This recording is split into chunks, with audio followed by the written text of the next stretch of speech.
semua? Siang. Saya rasa kurang semangat. Selamat siang untuk kita semua. Selamat siang.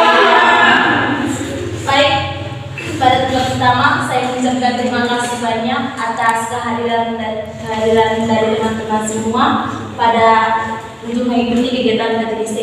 Baik, tema KTKC kita pada siang hari ini yaitu Yesus sebagai pendeta dalam dunia digital. Tema ini mengajak kita semua agar bisa memahami bahwa Yesus adalah pendeta dalam kehidupan kita, terlebih khusus dalam dunia digital. Dan kita akan mendalami bagaimana kira-kira sikap kita dan pandangan kita mengenai Yesus sebagai pendeta dalam kehidupan kita. Maka dengan itu, mari kita membuka katekesi kita dengan lagu pembuka. Di tengah ombak dan arus pencobaan, hampir terhilang tujuan arah hidupku.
Dalam nama Bapa dan Putra dan Roh Kudus. Amin.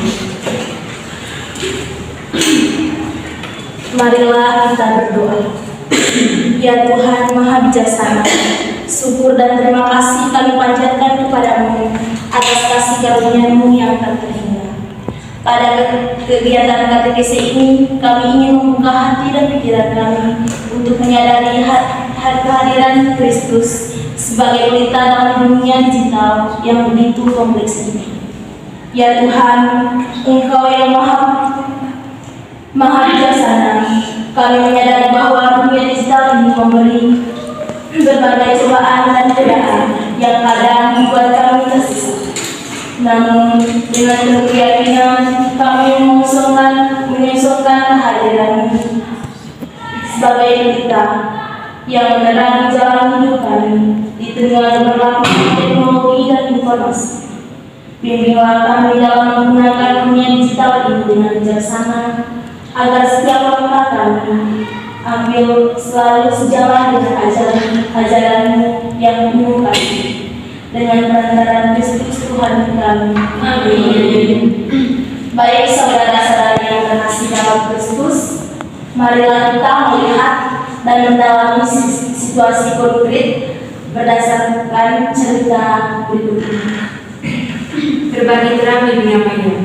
Di sebuah kota kecil di tengah kehidupan modern yang dipenuhi teknologi, hiduplah tiga sahabat, Maria, Veronica, dan Nata, yang berusaha menjadikan media sosial sebagai sarana untuk mewartakan kerajaan Allah. Maria seorang wanita muda yang penuh semangat memulai perjalanan ini dengan membuat blog rohania. Meskipun dihadapkan pada tantangan dari skeptis dan kritikus, dia tetap berusaha menyebarkan cahaya kebenaran melalui tulisan dan renungannya. Marta, seorang ahli media sosial yang handal, mengelola akun-akun yang memiliki pengikut besar. Meskipun menghadapi godaan popularitas dan kontroversi, Marta memilih membawa pesan dan komunikasi melalui kontennya. Veronica, seorang seniman, memilih mengungkapkan keindahan iman melalui karyanya. Meskipun kadang diabaikan oleh dunia seni yang seringkali sekuler, Veronica percaya bahwa seni adalah sarana ekspresi spiritual yang dapat menyentuh hati banyak orang. Namun perjalanan mereka tidaklah mudah. Tantangan datang dari berbagai pihak, mulai dari perdebatan online yang intens hingga godaan popularitas yang dapat memalingkan perhatian mereka dari misi utama. Berkat dukungan dan doa satu sama lain, ketiganya menjadikan media sosial bukan hanya sebagai tempat berbagi kehidupan pribadi, tetapi sebagai pandu untuk memancarkan terang kerajaan Allah.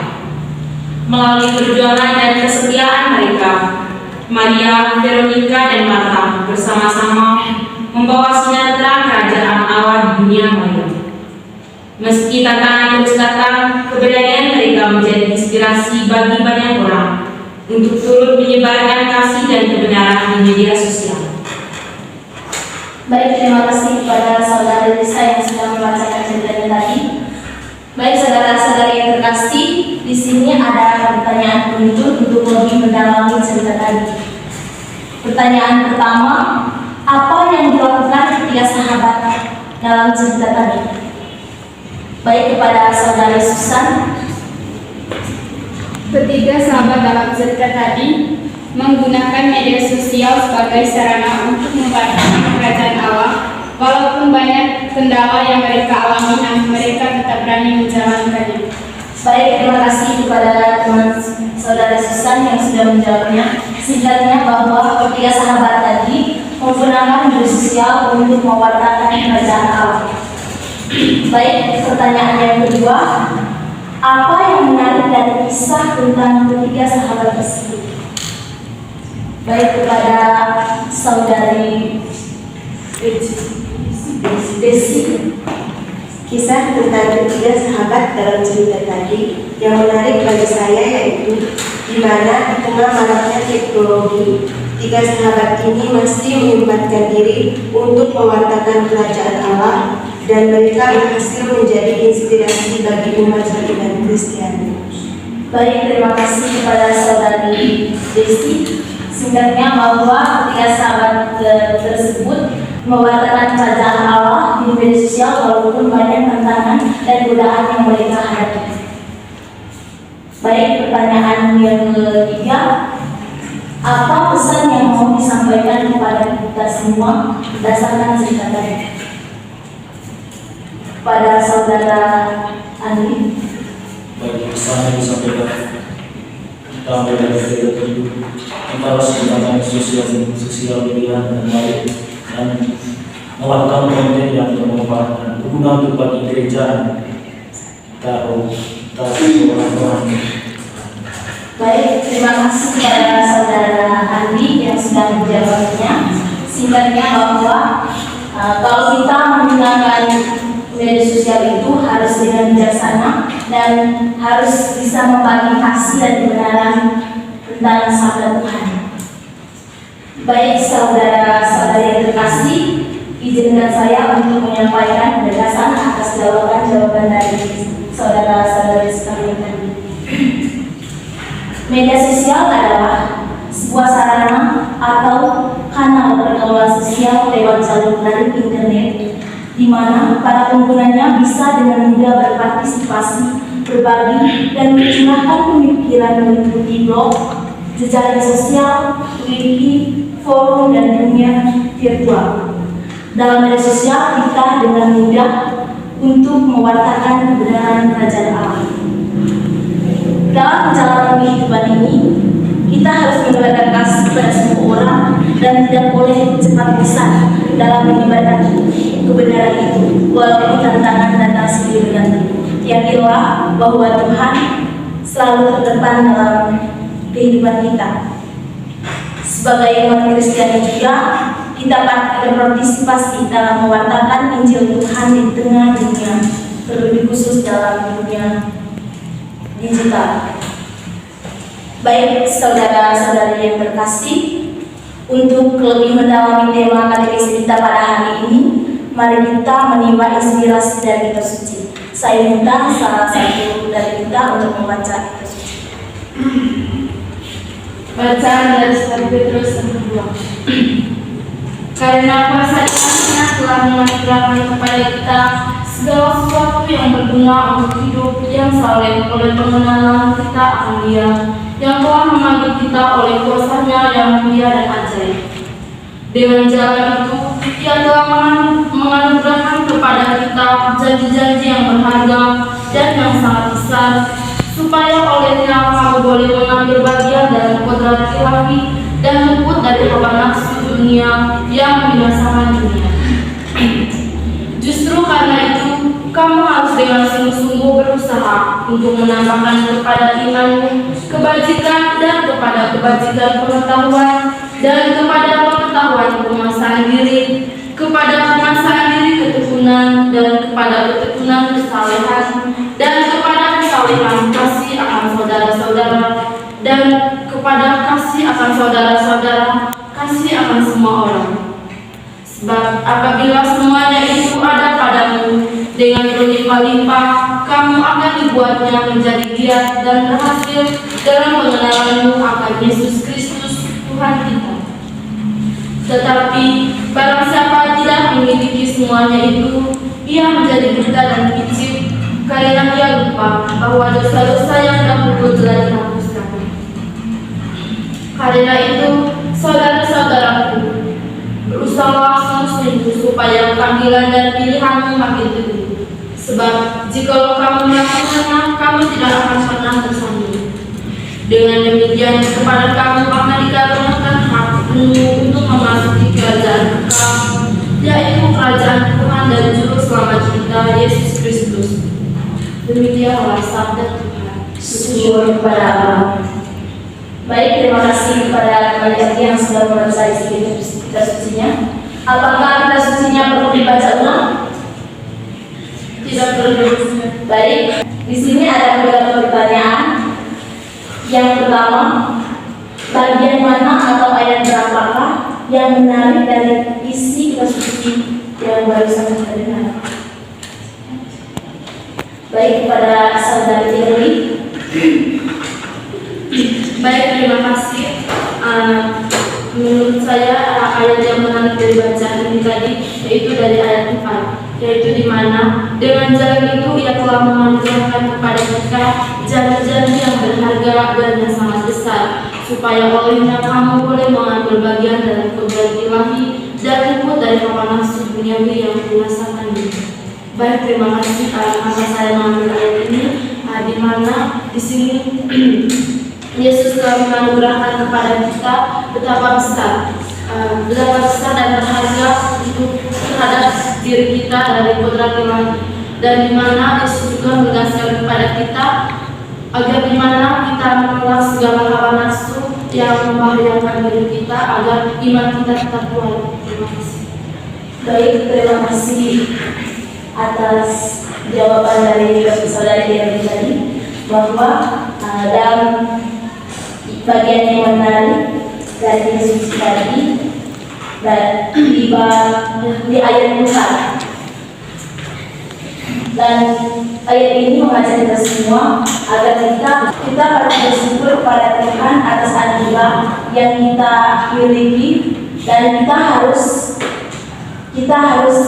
membagi kasih pada semua orang di sekitar kita.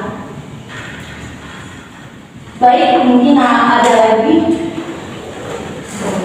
dari saya. Menurut saya ayat yang menarik itu di ayat 3, karena kuasa ilahi-Nya telah menganugerahkan kepada kita segala sesuatu yang berguna untuk hidup yang saleh oleh pengenalan akan Dia, yang telah memanggil kita oleh kuasa-Nya yang mulia dan ajaib.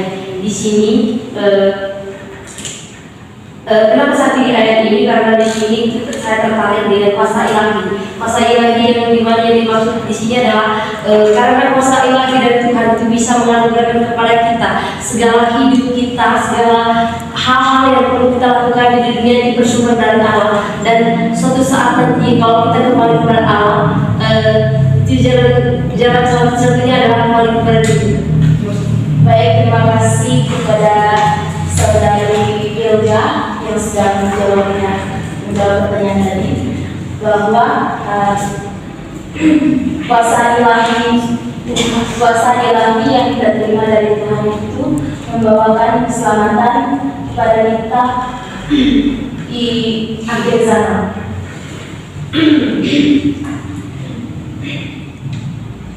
Baik, kita lanjut ke pertanyaan yang kedua. Apa makna dari surat Paulus yang kedua berkaitan dengan berita dunia digital? Baik, kepada saudari.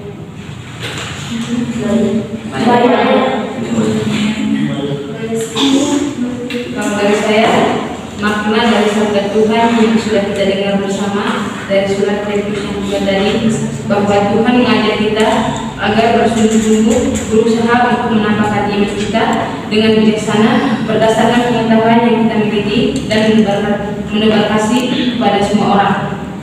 Jika kita memiliki itu semua, maka kita berhasil mengenal diri kita sendiri akan Yesus Kristus Tuhan kita. Baik, terima kasih kepada saudari Maya yang sudah menjawabnya. Sebenarnya bahwa surat Paulus yang Petrus yang kedua tadi mengajak kita bahwa kita harus sungguh-sungguh menggunakan pengetahuan yang kita punya untuk berbagi kepada semua orang yang membutuhkan pengetahuan itu. Yang kita lanjut ke pertanyaan yang ketiga. Kira-kira apa inspirasi atau pesan kitab suci dari surat Petrus yang kedua bagi kita dalam media sosial? Baik, kepada saudari Ovi. Terima kasih atas waktu dan kesempatan yang telah diberikan kepada saya.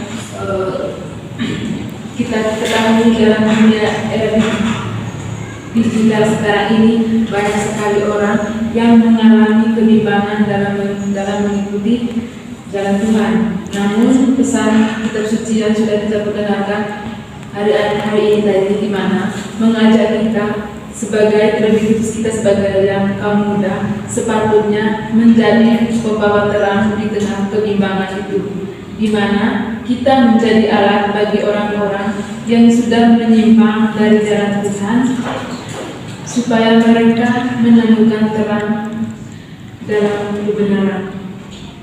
Baik, terima kasih kepada saudari Ovi yang sudah menjawab pertanyaan tadi. Singkatnya bahwa surat Paulus Petrus yang kedua mengajak kita supaya kita mengarahkan orang-orang yang sudah menyimpang dari jalan Tuhan untuk menemukan kebenaran. Baik, saudara-saudari terkasih, dari terima kasih katekesi kita pada siang hari ini, kira-kira barangkali ada pengalaman yang serupa yang mau diceritakan. Kesempatan saya berikan pada saudara-saudara semua. Ya, dari saya, katanya ada pengalaman berkaitan tentang isi cerita tadi yang sudah kita dengar. Yang pada waktu itu, notabene saya kan bisa dikatakan orang pemalas melakukan ibadah dan dalam ibadah gereja itu seperti itu. Pada saatnya itu, tepatnya pada sejak SMA, saya kan di SMA negeri dan tentunya kan di stasi kan pada dasarnya itu kan tidak ada pastor yang melakukan ibadah, tetapi itu sebagai awal tempat beribadah seperti biasa. Waktu itu kan saya malas sekali melakukan gereja atau melaksanakan aksi tentang gereja. Tetapi dalam dunia digital, saya itu sering membantu postingan tentang iman saya berkaitan dengan Tuhan, yang dimana hubungan saya dengan Tuhan itu sudah ada. Tetapi yang dalam hal ini berbagai oknum masyarakat itu nilai atau pandangan mereka tidak sesuai yang saya lakukan, karena saya lakukan tidak sesuai dengan apa yang saya buat. Maksudnya saya melakukan atau mempostingkan tentang iman saya berkaitan dengan Tuhan, tapi pada kenyataannya saya tidak mengikuti kegiatan gereja atau aktif dalam kegiatan gereja itu prosesnya. Tapi saya berpendapat waktu itu saya mengabaikan tentang suatu hal satu hal tentang oknum-oknum itu berbagai tentang diri saya itu menjadi karena menurut saya begitu kan tidak seharusnya kita kan selalu aktif berbeda, tetapi bagaimana iman kita tumbuh dalam diri kita sebagai kita harus percaya bahwa Tuhan selalu ada dalam kita. Bahkan sebagian orang juga selalu sebagian orang selalu walaupun mengikuti walaupun dia sering gereja atau aktif dalam kegiatan gereja, tapi ada sebagian oknum-oknum itu tidak percaya dengan pada dirinya sendiri, atau dia tidak mengimani Allah itu sendiri. Tetapi pada dasarnya saya itu percaya bahwa walaupun saya tidak melakukan kegiatan gereja, tetapi saya mengimani Allah dalam bentuk membagi postingan tentang Allah. Postingan tentang Allah, walaupun berbagai pandangan berbeda dengan saya sendiri. Dan pada saatnya itu saya itu saya itu sekolah atau kuliah secara khusus tentang teologi, di mana saya itu sekarang pada saatnya saya berada di studi tentang bagaimana tentang Allah itu sendiri. Dan mulai saat sekarang saya itu sejalan dengan apa saya lakukan tentang berbagai tentang Yesus. Tapi prakteknya juga saya sejalan itu berbagai gereja. Itu saja pengalaman saya. Baik, terima kasih kepada saudara Afri yang sudah memberi pengalamannya kepada kita semua. Menarik sekali pengalamannya bahwa ia sudah mewartakan kerajaan Allah di media sosial. Walaupun berbagai tantangan yang menghadang, tapi dia tetap fokus untuk mewartakan kebenaran itu. Baik, saudara-saudara yang terkasih, izinkan saya untuk mengambil kesimpulan dari jawaban-jawaban dari saudara-saudari. Pada Tuhan yang sedang kita dengar dari surat Petrus yang kedua bahwa Tuhan telah menganugerahkan kita janji-janji yang berharga dan yang sangat besar supaya olehnya kita boleh mengambil bagian dalam kuasa ilahi dan luput dari hawa nafsu dunia yang duniawi yang membinasakan kita. Dan di sini Tuhan mendorong kita semua agar terlibat dalam karyanya dan menghindari dari segala hawa nafsu duniawi.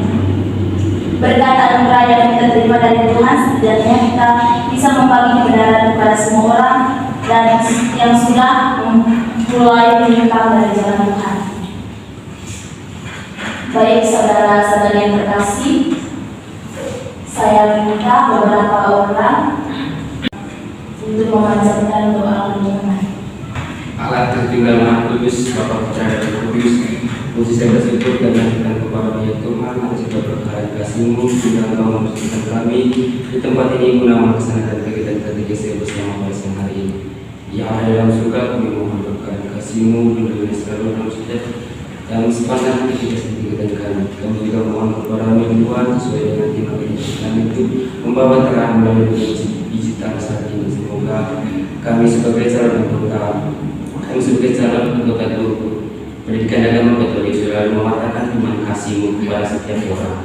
Marilah kita mohon. Kabulkanlah doa kami ya Tuhan. Bagi kami semua yang telah disebut nama, semoga kiranya cinta kasih-Mu selalu menyertai kami. Kiranya apa yang kami lakukan, apa yang kami buat pada hari ini berguna untuk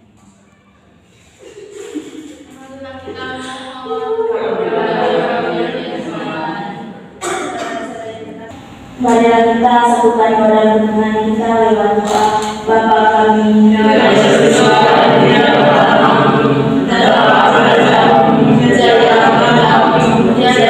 seperti dalam surga, berilah kami kepada hari ini dan kesalahan kami, seperti kami mengampuni kesalahan pada kami, dan jangan sampai kami dalam cobaan, dan berilah kami dari jalan halal. Baik, saudara-saudara yang terkasih, setelah kita mengikuti kegiatan KTPC ini, kira-kira apa aksi konkret yang bisa kita lakukan untuk mengimplementasikan kegiatan KTPC ini?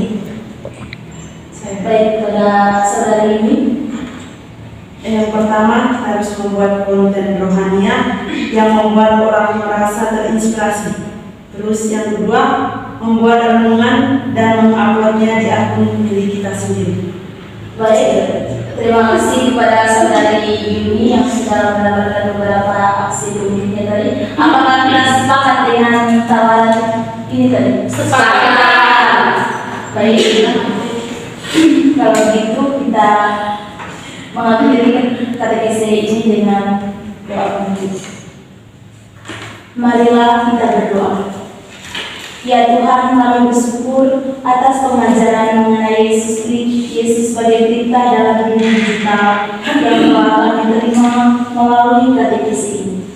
Semoga cahaya-Mu senantiasa memimpin kami dalam setiap langkah pemerintahan. Lindungilah kami dari godaan dan bahaya di dunia maya, dan izinkanlah kami menyadari semua dunia digital dengan kasih, kebaikan, dan kebenaran seperti yang diajarkan oleh Yesus. Semoga segala perbuatan dan interaksi kami di platform digital ini membawa kehormatan bagi sebab Engkaulah pengendara kami. Amin. Semoga Tuhan beserta kita selamanya. Semoga Tuhan mengampuni kita terhadap dosa dan mengantar kita kepada kehidupan yang kekal. Amin. Firman-Mu berita bagi kakiku, terang bagi jalanku. Firman-Mu berita bagi kakiku, terang bagi jalanku. Waktu ku bimbang dan hilang jalanku, terdapat Kau di sisiku, dan takkan ku takut asal Kau di dekatku.